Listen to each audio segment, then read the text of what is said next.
France Info.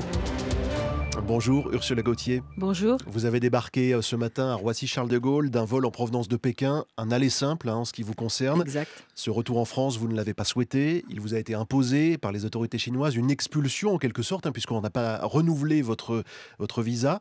Le crime que vous avez commis pour mériter tel traitement, vous l'avez commis avec un stylo. Avec mon ordinateur. J'ai fait un article pour le site de l'Obs. Tout de suite peu après les attentats de Paris. Mais ce que vous avez écrit dans cet article, d'autres l'écrivent, l'avaient déjà écrit. Vous, en revanche, vous avez refusé de vous excuser.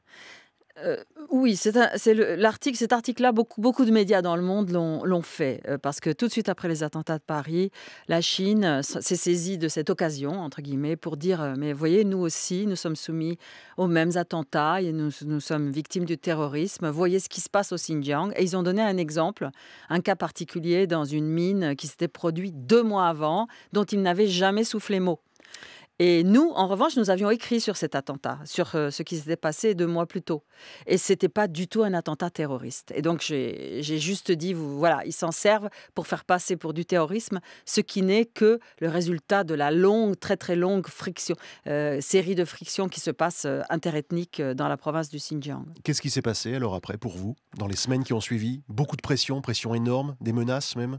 Ah mais ça a été immédiat, c'est-à-dire le lendemain ou 2 jours après, sur le Global Times, qui est un quotidien nationaliste extrêmement virulent, il y a eu un premier éditorial incendiaire contre moi, un deuxième le lendemain, me traitant de suppôt du terrorisme, d'ennemi du peuple chinois, disant que la France devait me punir, etc., etc. Et donc, à partir de là, la machine s'est mise en route très vite.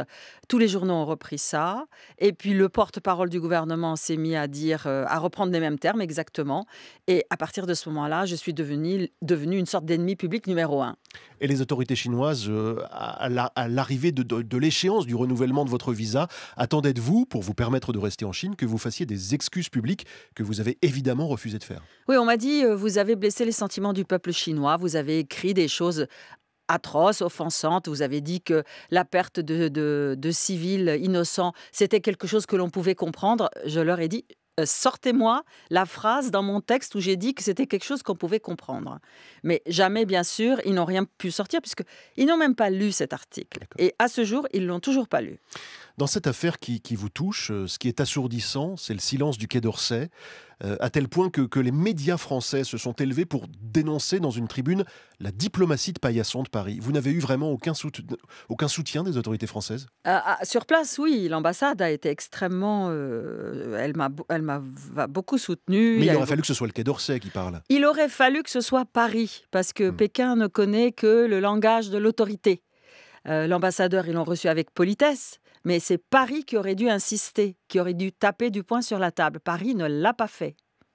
C'est aussi un message envoyé par les autorités chinoises à toute la presse étrangère et singulièrement aux correspondants étrangers à Pékin. On ne peut pas dire et écrire n'importe quoi. Et je peux vous dire que les correspondants étrangers à Pékin que j'ai vus, qui ont défilé chez moi depuis un mois, sont tous catastrophés parce qu'ils reçoivent parfaitement le message. Ils savent parfaitement ce qui les attend pour les jours à venir. Vous avez servi d'exemple. Absolument. Est-ce que vous retournerez en Chine un jour? Je retournerai quand ils cesseront de me demander des excuses publiques. Vous continuerez à écrire sur la Chine depuis la France? Bien entendu, je continuerai à écrire. C'est ma spécialité. C'est un pays que je connais extrêmement bien, que j'aime beaucoup. Le peuple chinois est un peuple grandiose. Je trouve que simplement, le gouvernement n'est pas à la hauteur. Est-ce que d'une certaine manière, finalement, en étant obligé de rentrer en France, vous récupérez une plus grande liberté de ton que vous n'aviez peut-être pas en étant sur place? Non, je ne me suis jamais censurée, en réalité. Jamais.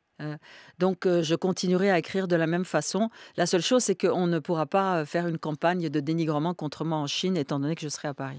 Vu d'ici, on a l'impression que la Chine s'occidentalise, s'ouvre, fait un pas vers la démocratie. C'est évidemment quelque chose de très différent que vous avez vécu là-bas. Écoutez, nous qui sommes sur place, nous savons parfaitement que la Chine ne s'occidentalise pas du tout. C'est même une régression qui a cours en ce moment. Bien sûr, il y a partout dans les grandes villes des grands gratte-ciel scintillants de lumière, etc. Mais ce n'est pas ça la Chine. Et cet incident montre ce qu'est la nature véritable du système. C'est une dictature qui ne respecte absolument aucun droit humain. Donc voilà, cet incident l'a révélé de nouveau. Derrière les gratte-ciel, il y a la dictature. Vous avez reçu un tweet qui vous a particulièrement touché? Non, vous ne voyez pas à quoi je fais référence? Non. Qui était très révélateur de ce qui se passe en Chine? Non, vous voyez, bon. Dites-moi. Qu'est-ce que vous allez faire maintenant que vous êtes rentré à Paris? Continuer à faire votre métier de journaliste, évidemment? Bien sûr, oui, je Mmh. continuerai à travailler, je pense que je vais même écrire, un peu plus longuement sur cet incident. Il est très révélateur d'une dérive très, très, très préoccupante de la Chine vers, c'est une dictature, mais elle est de plus en plus autoritaire. Vous continuez à garder cet amour pour la Chine et pour les Chinois? Ah mais c'est Mmh, une passion, ce n'est pas un amour, c'est mmh. une histoire, passionnelle qui dure maintenant depuis, je sais pas moi, 30, plus de 30 ans, oui. Aux journalistes, à vos confrères étrangers qui sont en poste à Pékin, qu'est-ce que vous avez dit au moment de partir? Je leur ai dit que j'étais avec eux parce que, plus que personne, plus que quiconque, j'étais consciente de la tâche qui les attend aujourd'hui. Ce que continuer à faire ce que nous faisions jusque-là va devenir de plus en plus compliqué, d'autant qu'une loi vient d'être adoptée et qui criminalise, la liberté d'expression, sur tous les sujets qui sont décidés, qui sont labellisés, sensibles, et c'est le gouvernement chinois qui décide si c'est sensible ou pas. Ça devient vraiment très difficile pour les journalistes là-bas. Merci beaucoup, Ursula Gauthier, d'être venue dans le studio de France Info, à peine, si j'ose dire, descendue de l'avion, de retour donc de Pékin.